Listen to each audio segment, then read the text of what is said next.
Good morning students.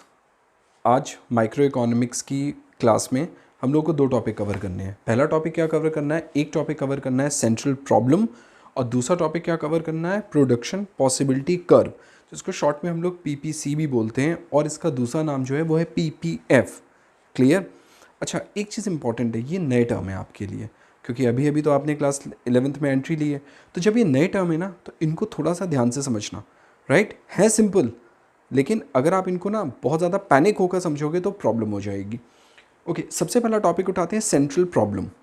Question क्या आएगा वो एग्जाम में आपके, व्हाट इज़ सेंट्रल प्रॉब्लम। तो जब आपसे क्वेश्चन पूछा जाता है व्हाट इज़ सेंट्रल प्रॉब्लम, तो क्वेश्चन या तो 1 मार्क्स में कवर कर रहा होगा या वो 3 मार्क्स में कवर कर रहा होगा। ये लिखना इंपॉर्टेंट है, ये समझना इंपॉर्टेंट है कि ये 1 मार्कर है या ये 3 मार्कर है। ओके, सेंट्रल प्रॉब्लम हमारा 1 मार्कर और 3 मार्कर की कैटेगरी का क्वेश्चन है। अगर 1 मार्क आता है तो आपको लिखना क्या है, राइट? वो आपको नोट्स यहाँ पर मिल रहे हैं, आप उसको पॉज करो और लिख लो।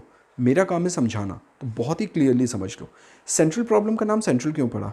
क्योंकि सेंट्रल इसका नाम इसलिए पड़ा क्योंकि ये सिर्फ इंडिया में नहीं एप्लीकेबल होती है। ये प्रॉब्लम इकोनॉमी की वो प्रॉब्लम है जो पूरे वर्ल्ड में एप्लीकेबल होती है। तो central problem basically means a problem that is not only existing in India but it is existing in all over the world. अच्छा, अब जब हम वर्ल्ड की बात करते हैं तो सेंट्रल प्रॉब्लम में वो कौन सी प्रॉब्लम्स आएंगी जो पूरे वर्ल्ड में अप्लाई हैं? 3 प्रॉब्लम है, what to, how to and for whom to. Repeat, what to produce, how to produce and for whom to produce. सुनने में बहुत कॉमन लग रहा है ना, ये इकोनॉमिक टर्म कैसे है बेटा? यही प्रॉब्लम है, what to, how to and for whom to.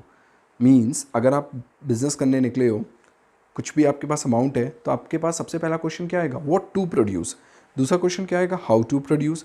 और तीसरा क्वेश्चन क्या आएगा? For whom to produce. Right? यही 3 तो आएंगे। तो ये इंडियन इकोनॉमी में भी आएंगे और यूएस इकोनॉमी में भी आएंगे। बहुत सिंपल है ना, हार्ड तो नहीं लग रहा। व्हाट टू प्रोड्यूस का मतलब है क्या प्रोड्यूस करें और कितनी क्वांटिटी में प्रोड्यूस करें। आपने देखा होगा कि कोई कपड़ों का बिज़नेस करता है, कोई प्लास्टिक का बिज़नेस करता है, कोई स्टेशनरी का करता है, कोई फर्नीचर का करता है, कोई आयरन का करता है, बहुत सारे लाखों बिजनेस हैं। तो क्वेश्चन क्या है, आखिर इसने यही क्यों चुना? ये आता है ना माइंड में।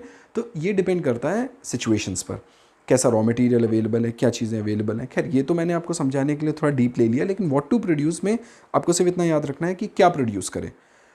अब ये डिसाइड हो गया। सेकंड क्वेश्चन क्या आएगा? हाउ टू प्रोड्यूस, मतलब अब इसको कैसे प्रोड्यूस करें। 2 तरीके हैं, या तो आपके पास बहुत सारी मशीनें लगी हों, दूसरा या तो आपके लेबर ज़्यादा हो। इंडिया जैसे कंट्री में जहाँ पर लेबर ज़्यादा हैं, वहाँ पर हम लोग क्या बोलेंगे? Labour intensive technique. यूएसए जैसे कंपनी में जहाँ पर लेबर कम है, राइट, वहाँ पर मशीनें ज़्यादा हैं, तो हम बोलेंगे कैपिटल इंटेंसिव टेक्निक। तो जहाँ पर लेबर ज़्यादा, use of more labour than capital, labour intensive. Use of more capital than labour, capital intensive technique. Okay, चलो, व्हाट हो गया, हाउ हो गया, तीसरा क्या है? फॉर whom टू प्रोड्यूस, किसके लिए प्रोड्यूस करें। नेक्स्ट क्वेश्चन इज, चलो ये पता चल गया कि मुझे स्टेशनरी का काम करना है, तो मुझे क्या बनाना है, कैसे बनाना है, बट अब किसके लिए बनाना है। मीन्स मेरा टारगेट अगर स्टेशनरी है तो ऑफिस, पढ़े लिखे लोग और स्कूल्स, राइट? तो फॉर whom टू प्रोड्यूस, मेरा कंज्यूमर कौन है? तो इसका आंसर क्या होगा? Who is the final consumer of my produced goods और सर्विसेज। हो गई ना सॉल्व? बस अब वो आपसे व्हाट, हाउ या फॉर whom पूछे बता दीजिए, कैपिटल पूछे बता दीजिए, लेबर पूछे बता दीजिए, दैट्स इट। अब आते हैं हम लोग पीपीसी में। सेकंड कॉन्सेप्ट हमारा क्या है? What is PPC? Okay, production possibility curve. Word को ब्रेक करते हैं, प्रोडक्शन की कितनी पॉसिबिलिटीज हो सकती है उनको एक कर्व के थ्रू दिखाना। कर्व से पैनिक मत होना, फर्स्ट कर्व बनाने जा रहे हो माइक्रो में, इट्स वेरी सिंपल। एक फार्मर है, उसके पास 1 लाख रुपए हैं और थोड़ी सी ज़मीन है। तो फार्मर डिसाइड करता है कि मैं वीट प्रोड्यूस करूं या राइस प्रोड्यूस करूं। दो कन्फ्यूज़न हो गए ना उसके दिमाग में। अच्छा, पहली चीज़, आप लोग बहुत मैच्योर स्टूडेंट हो, तभी आप अब सेकेंडरी एजुकेशन की कैटेगरी में हो, तो बहुत ही ABCD की तरह मत सीखना, राइट? बिल्कुल दिमाग लगाओ। एक फार्मर है, उसके पास ज़मीन का एक टुकड़ा है, थोड़े से पैसे हैं। अब वो डिसाइड करता है कि मैं क्या प्रोड्यूस करूँ। बात तो वही आ गई ना, सेंट्रल प्रॉब्लम टाइप। तो वो वीट करूँ या राइस करूँ, तो वो क्या करेगा? वो एक कर्व बनाएगा, एक जगह रखेगा वीट और एक जगह रखेगा राइस। ठीक है, पहले वो डिसाइड करेगा कि हो सकता है मैं पूरी ज़मीन पर से वीट प्रोड्यूस करूं या हो सकता है मैं पूरी ज़मीन पर राइस प्रोड्यूस करूं, मुझे किस में बेनिफिट है। हो सकता है उसको पूरा वीट प्रोड्यूस करने में बेनिफिट हो, पूरा राइस प्रोड्यूस करने में बेनिफिट हो। ठीक है, तो हम उसको क्या करते हैं, एज ए इकोनॉमिस्ट हम उसको क्या बताते हैं कि देखो, तुम पूरा वीट कर लो या पूरा राइस कर लो तब भी फ़ायदा है। तुम थोड़ा वीट को गिराओ, लाइक वीट को थोड़ा डाउन करो, तभी राइस बढ़ा पाओगे, क्योंकि पैसे तो उतने ही हैं, ज़मीन का टुकड़ा तो उतना ही है ना। मान लो आपके पास लाइक 100 मीटर की एक फार्मिंग लैंड है, अगर तुम पूरे 100 मीटर को वीट के लिए यूज़ कर रहे हो तो राइस के लिए तो ज़ीरो बचाना। अब मैंने उसको एक ऑप्शन दिया, तुम वीट को थोड़ा कम करो, राइस बढ़ेगा, वीट को और कम करो, राइस थोड़ा और बढ़ेगा। ये क्या हो रहा है, प्रोडक्शन की पॉसिबिलिटीज़ हैं बेटा, इन्हीं को कर्व के थ्रू दिखाना पीपीसी होता है। अब मीनिंग क्या होगी, production possibility curve shows those different combination of two different commodities. मैं एज अ इकोनॉमिस्ट मैंने उसको खूब सारे कॉम्बिनेशन बताए, तो PPC shows those different combination of two different commodities, right. और टू डिफरेंट कमोडिटी क्या थी, वीट और rice, which a producer is able to produce. मतलब यहाँ प्रोड्यूसर कौन हुआ, एक फार्मर, वो कितना प्रोड्यूस कर पाएगा, ठीक है ना, with the help of limited resources. अब लिमिटेड रिसोर्सेज क्या है, ज़मीन का टुकड़ा और 1 लाख रुपए, ये उसके लिमिटेड रिसोर्सेज हैं, राइट। तो PPC shows those different combination of two different commodity which a producer is able to produce with the help of full and optimum utilisation of resources. एक नया वर्ड मिला इकोनॉमिक्स में, full and optimum utilisation of resources. Full and optimum utilisation of resources का मतलब होता है कि farmer ने पूरी तरीके से रिसोर्सेज को यूज़ करा, तो उसको हम लोग कह देंगे फुल एंड ऑप्टिमम यूटिलाइजेशन। मतलब उसने 1 रुपया भी वेस्ट नहीं किया, एक ज़मीन का टुकड़ा भी बिल्कुल वेस्ट नहीं किया। This is called as full and optimum utilisation. हो गया ना तैयार। अच्छा, पीपीसी का कर्व थोड़ा ये ऐसा क्यों दिख रहा है, ये कॉनकेव क्यों दिख रहा है, इसका एक रीज़न है। पीपीसी का कर्व कॉनकेव इसलिए दिख रहा है बिकॉज इसमें एक कॉन्सेप्ट लगता है इंक्रीजिंग एमओसी। अब आप कहोगे सर ये नया वर्ड कहाँ से आ गया, सिंपल है, मार्जिनल अपॉर्चुनिटी कॉस्ट। मार्जिनल का मतलब एडिशनल। अब वीट को गिराओगे, राइस को बढ़ाओगे, तो राइस को बढ़ाने में कुछ तो एडिशनल आ रहा है ना अमाउंट। आपने देखी होगी ना अपॉर्चुनिटी, आपको लगा होगा ना कि राइस ज़्यादा अच्छे से प्रोडक्शन देगा, तभी तो वीट को गिराए होगे ना आप। तो इंक्रीजिंग एमओसी क्या बोल रहा है, इंक्रीजिंग एमओसी बोल रहा है, एमओसी बोल रहा है marginal additional opportunity cost. Opportunity आपको क्या दिखी कि वीट को गिराते हैं, राइस को बढ़ाते हैं, ठीक है ना। तो आप क्या करते हो, जब भी आप कोई नया ट्राई करते हो ना, तो पुरानी चीज़ को थोड़ा पहले धीरे से गिराओगे, फिर और ज़्यादा, फिर और ज़्यादा। जब आपको लगने लगता है नई चीज़ में ज़्यादा फ़ायदा है, तो इंक्रीजिंग एमओसी मतलब मार्जिनल एडिशनल अपॉर्चुनिटी कॉस्ट। अब वैसे तो उसको कहते हैं एमओसी को the value of next best activity, ठीक है ना। अपॉर्चुनिटी कॉस्ट क्या होती है, value of next best activity. तो यहाँ पर आपने क्या किया, राइस को बढ़ाया, तो ये आपके लिए नेक्स्ट बेस्ट एक्टिविटी है।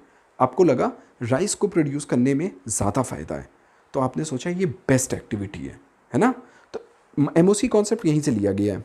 ओसी का मतलब क्या है, तुम दिल्ली में काम करते हो, तुम्हें एक अच्छी जॉब मुंबई में मिली, दिल्ली में 1 लाख रुपए कमा रहे हो, मुंबई में 1.5 लाख रुपए की जॉब मिली, तो तुमने दिल्ली की 1 लाख की जॉब को छोड़ दिया और मुंबई की 1.5 लाख की जॉब पकड़ ली।